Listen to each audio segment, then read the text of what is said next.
agradeciéndole a nuestros amigos Rodrigo Benedict, Eddie Small y Horacio Franco que me hayan permitido hacer este paréntesis para informar a la audiencia sobre esta situación en desarrollo en torno al caso de Devani Escobar. Mi querido Eddie, quedaron algunas cosas pendientes incluso en redes sociales. Vi que decías, el jueves te respondo porque no te puedo responder por las limitaciones de Twitter a algunas personas que te pedían análisis y que desmenuzaras ciertos temas, mi querido Eddie Small.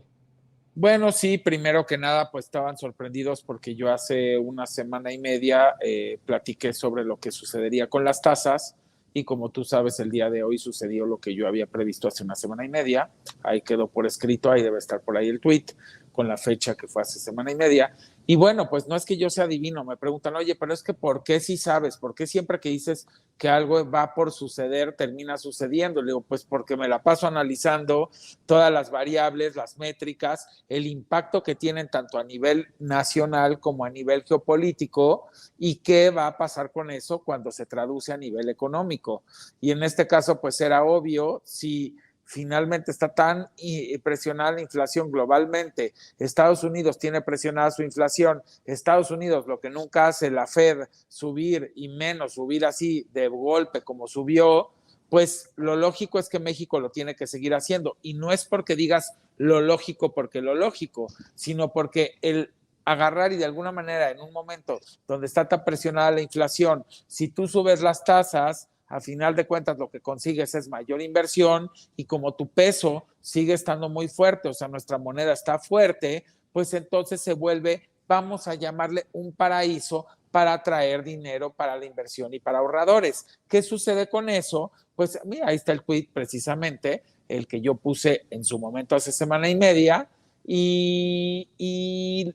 ¿Por qué sucede esto? Pues porque a final de cuentas con una moneda fuerte, con unas tasas altas que lo hacen atractivo para invertir y para traer ahorros, pues empiezas a recibir mucho flujo. ¿Qué pasa si el país empieza a recibir mucho flujo? Pues tiene una gran oportunidad. Y ahí es donde yo digo, en vez de que los banqueros, y lo hablo por este señor de la televisora que también tiene un banco, que se la pasa molestando a Citlali, denostándola físicamente, lo cual es deleznable y la verdad me extraña porque siendo un empresario, siendo alguien que siempre se ha jactado de tener valores, que tiene una fundación en su grupo, que habla de no atacar a las mujeres, que tiene hasta una unidad de género dentro de su televisora porque la tiene y de todo lo que él habla que quiere hacer virtuosamente para el país, pues como él mismo, desde sus roncos dedos, porque no es pecho, sus dedos están roncos al momento de escribir todo lo que escribe, se pone a atacar de esta manera a una dama, porque es una dama, por supuesto, y se pone a atacar por el físico, que a final de cuentas está generando el bullying y está generando cualquier cantidad de cosas. Pero ¿a qué voy con esto con los banqueros? Porque él también es banquero. Bueno, a ver, demuestren. Si realmente quieren ayudar al país, ustedes están recibiendo cualquier cantidad de dinero de flujo. Muchísimo dinero. ¿Por qué? Porque ahí están los números. Ahí sale todo lo que están de alguna manera captando ya desde hace meses que viene subiendo la tasa, más todo lo que se está componiendo el IED, que como ven el IED está otra vez ya obteniendo muy buenos números, que es la inversión extranjera directa. Bueno, bancos, ¿qué van a hacer con ese flujo? A un banco, el verdadero negocio de un banco es con el flujo que recibe ofrecer créditos. ¿Qué pasa cuando recibes un flujo excesivo? Si no lo colocas, pues simplemente empiezas a tener demasiado dinero en la caja. ¿Y para qué quieres demasiado dinero en la caja cuando lo puedes poner realmente en la calle a producir, pero con créditos baratos? Entonces, lo que yo le propongo ahorita ya, porque las tasas van a seguir subiendo en el Banco de México, aquí no acaba, posiblemente terminemos en 8, 8.5 hasta fin de año, igual y un poquito más, puede ser, yo para mí creo que 8.5. Entonces, ¿por qué no los banqueros agarran y dicen, a ver, finalmente entendemos que es un negocio, pero no le conviene a un banquero estar recibiendo dinero y tenerlo parado? Y como tiene los créditos tan caros, no está pudiendo colocarlos. ¿Qué pasa si agarran y sacan mecanismos o paquetes o esquemas en los cuales den oportunidad de crédito barato y a corto plazo. Con eso, ¿qué nos ayudarían? Uno, a que reactivarían la economía de una manera tremenda, porque con ese flujo, muchos de las pymes podrían empezar a generar cosas que no están generando por la limitante de cash, porque no tienen flujo. Entonces, los ayudan, das crédito barato, ellos crecen, generan más empleos y se genera todo un tema de circulante en la calle que genera un alto consumo. Como ustedes saben, lo que no queremos es que se nos caiga el consumo. Si a una economía se le cae el consumo, es algo grave. Por eso es que también el presidente muy responsablemente tomó la decisión de quitar el IEPS a la gasolina y a esto, porque era muy, muy importante que lo hiciera, porque si no corrías el riesgo de que todo se encarecía, porque el transporte finalmente encarece los productos, porque los productos se llevan por transporte, encarece el mismo transporte como tal para trasladarse la gente y encarece la vida en general y los productos. Entonces, para que no se caiga el consumo, mucho esto también lo hizo el presidente, también obviamente para contener la inflación, pero ahorita los bancos tienen una moneda de oro en la mano, que si son visionarios, no es que van a ganar más dinero, si colocan créditos baratos, van a tener créditos masivos, créditos a corto plazo, van a reactivar la economía, se van a generar más empleos, van a derramar más impuestos hacia el gobierno va a poder invertir más en programas sociales e infraestructura, vamos a poder de alguna manera el país crecer, vamos a tener un crecimiento sólido, pero los banqueros también van a ganar más. Yo te preguntaría, Vicente, a lo mejor me dices, no, Eri, yo de esto de economía, yo sé que tú hablas mucho, pero yo no le entro, pero me encantaría en la lógica que de lo que yo acabo de explicar y el mismo público y los compañeros que pusieran por qué creen que con esto que yo propongo de bajar las tasas, de que sean unos créditos más baratos, porque las tienen altísimas, ¿eh? Hay unos que hasta en tarjeta de crédito, ya no les quiero decir, arriba del 40, una locura, que no es lógico cuando están pagando el 7 o el 6,5, porque entre el 6,5 y el 7 y menos la shalala por los ahorradores. ¿Qué pasa si de repente sacaran productos a una tasa verdaderamente atractiva, pero se volvieran megamasivos? Aparte de todo lo que va a crecer la economía, el circulante, empleos, y vamos realmente a hacer un círculo virtuoso boyante de pymes y un círculo virtuoso de consumo en el país. Pero ¿por qué crees que ganarían más dinero los banqueros, Vicente, o el público, la audiencia que están en el chat? ¿Por qué creen? Me pones a parir chayotes, mi querido Eddie Small. Tú sabes de esas cosas. Rodrigo Benedict, Horacio Franco, no sé si le quieran entrar. Sí, yo le quiero entrar a esto porque finalmente ningún banquero, y menos en un país con el cual o al cual han explotado tanto y tan impunemente y tan despiadadamente como México, como dijo bien Eddie, están las tasas de interés tan altas en México que como que en casi ningún lugar. Entonces aquí los banqueros se instalaron en un bienestar muy lamentable, muy deplorable, en un bienestar en el cual nos cobran unos intereses altísimos por cualquier préstamo, crédito hipotecario, tarjeta de crédito, que finalmente es un círculo vicioso porque mientras más intereses te cobran y como en el pueblo mexicano, aparte de que no hay una educación financiera, nos hace falta desde la primaria una educación financiera que antes había, en los 70 yo me acuerdo que nos ponían a comprar timbrecitos para pegar en una libretita y que la ahorráramos y que la metiéramos al banco. Pero no hay una educación, desde entonces no había realmente una educación financiera a largo plazo, más que por la gente que tiene esa educación desde hace muchas generaciones, que es la mayoría de la gente rica. Entonces, obviamente ellos no arriesgan sus ahorros y tienen los ahorros y tienen su capital. Pero espérame, me encantaría interrumpirte porque si no se nos va a reír la idea. Yo pregunto, ¿por qué ganarían más dinero? A ver, se los voy a poner como con peras y manzanas. Porque van a tener más clientes, ¿no? Por supuesto. Van a generar más.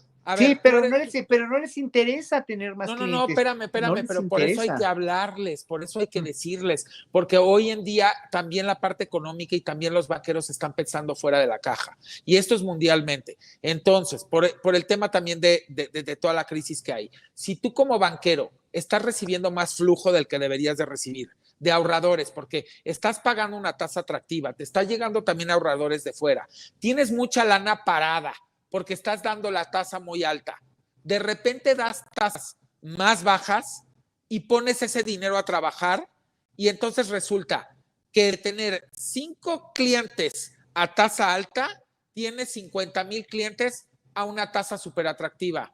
No te hinchas como banquero también de dinero, pero al mismo tiempo haces que el país se ponga a producir y le permites a toda la demás gente que tenga una economía en escala, un circulante, un consumo. Es que eso es lo que yo le estoy hablando a los banqueros, mi querido Horacio y audiencia. Es decir, yo me quedé en la noche, varias noches pensando y diciendo, ¿para qué quieres la lana parada? Y la lana la tienes parada porque no quieres dar créditos más accesibles. Y entonces esa lana no está produciendo. Y tú como banquero tienes el mindset de negocio de que toda la lana se pone a producir para ganar más. Pero aquí es un círculo virtuoso para todos. Ganaría la población, gana más dinero en más captación el Estado puede hacer más programas sociales, infraestructura, se genera más consumo, crecen los negocios, se genera más empleo, crece el país y entonces sería una tontería no hacerlo. Por supuesto que sería una tontería no hacerlo, pero eso que tú estás planteando es una utopía de un banco como el Banco del Bienestar, donde finalmente el banquero o los banqueros funcionen como gente sensible. Y lo que menos tienen los banqueros es esa sensibilidad. ¿Por qué? Porque ellos no son del pueblo, porque ellos no saben lo que es en verdad tener necesidad de un crédito y tener que, por eso el gobierno sale al quite, por eso siempre los gobiernos tienen que salir al quite, y en Cuba salen al quite y los bloquean, y en Venezuela salían al quite y los bloqueaban, etcétera. Cuando alguien tiene la intención, mi querido Eddie, de hacer un sistema igualitario socialmente hablando, un sistema mucho más verdaderamente mucho más socialista, en el sentido socialdemócrata, en el sentido de un socialismo utópico, pero cierto, porque en Europa, en muchos países, funcionó mucho en los años 70 y 80 ese sistema, donde los bancos cobraron una tasa de interés muy baja y donde había créditos para todos y donde todo estaba balanceado. Se dieron cuenta que en ese momento, en una población pequeña, sí puede ser, pero cuando los bancos en Estados Unidos empezaron a prestar y a prestar y prestar, y los gringos que aunque tenían dinero no pagaban y no pagaban y se declaraban en bancarrota, claro que les dio mucho miedo. Y aquí les da mucho miedo porque no confían en nosotros como pueblo, porque no como tienen pueblo esquemas mexicano. para cuidar la cartera, Pero, porque hay, o sea, claro. hay esquemas de cuidado de cartera, pero no son esquemas en los cuales sea un cuidado de cartera con tasas accesibles en las cuales pongas créditos a corto plazo y créditos a la medida de lo que sí tiene poder para pagar, porque obviamente tienes que ver la capacidad de crédito de cada quien y poderlo generar. En Estados Unidos, pues es una economía basada en el crédito. La de México, pues no es así porque no está ni bancarizado. O sea, tenemos un problema de bancarización. Exacto. Pero a lo que voy es, sí saben lo que hizo Japón. Japón hace años, y me encantaría que lo estudien porque es importante sobre el punto que yo estoy poniendo en la mesa, el gobierno definió que se iban a poner tasas límites para todos los banqueros. Los banqueros siguen haciendo negocio, los banqueros japoneses siguen ganando dinero, pero el gobierno fija la tasa y de esa tasa no se pueden pasar. Yo no sé si ustedes lo sabían. Sí, pero Japón es un país en ese sentido mucho más funcional. Pero no lo era. No lo era, pero lo hicieron funcional. ¿Y cómo lo hicieron? Así, a huevo, literal. Exacto. Yo quiero decirte una cosa, estimado. Siempre interesante es escuchar. Dime. No, es que, a ver. Dale, Rodrigo. Justo la idea de subir la tasa de interés del Banco Central es, bueno, la idea es reducir el dinero que existe en la economía. Digamos que esa es la recetita, pues. La Fed sube, digamos que en pandemia, cuando teníamos recesión, lo que hizo la Fed, y el Banco de México no llegó a tanto, pero la Fed sí llegó a tener tasas de interés negativas para que el circulante y para que el líquido pudiera prestarse muy rápido y elevar el consumo y así, digamos, que reactivar la economía. La idea en este momento es la contraria. La idea de subir la tasa de interés de referencia del Banco Central es que los bancos tengan pues también esa referencia y al final, ¿qué es la tasa de interés? La tasa de interés es el precio del dinero. Y lo que le estaba haciendo los bancos centrales en este momento al público en general y a los banqueros como intermediarios es subirle el precio al dinero para que no esté circulando, porque cuando aumenta la demanda, que yo estoy de acuerdo con Eddie en que aumentar la demanda y el consumo es algo que cualquier país pueda tener como objetivo, pues si aumenta la demanda en este momento que tenemos una inflación bastante lejos del objetivo, andamos como casi 5 puntos arriba del objetivo de inflación, que es el 3%, pues nos iríamos todavía más arriba. Ahora, si hay un problema en que tengamos tasas de inflación altas como las que estamos llegando en México, que son 8% más o menos a los que podemos llegar casi a finales de año, menos que Estados Unidos y menos que cualquier otro país en América Latina, pero hay un riesgo, como bien dice Eddie, de que tasas tan altas de referencia de los bancos centrales nos tengan en recesión. Y en la pandemia lo que vivimos fue tener recesión con inflación muy baja, bajísima, de 1%, de menos de 1% en Estados Unidos. En este momento lo que tenemos es lo que los economistas llamamos estanflación, es decir, que tienes una recesión económica, no estás sin crecimiento. No estás creciendo, pero además tienes inflación bastante alta.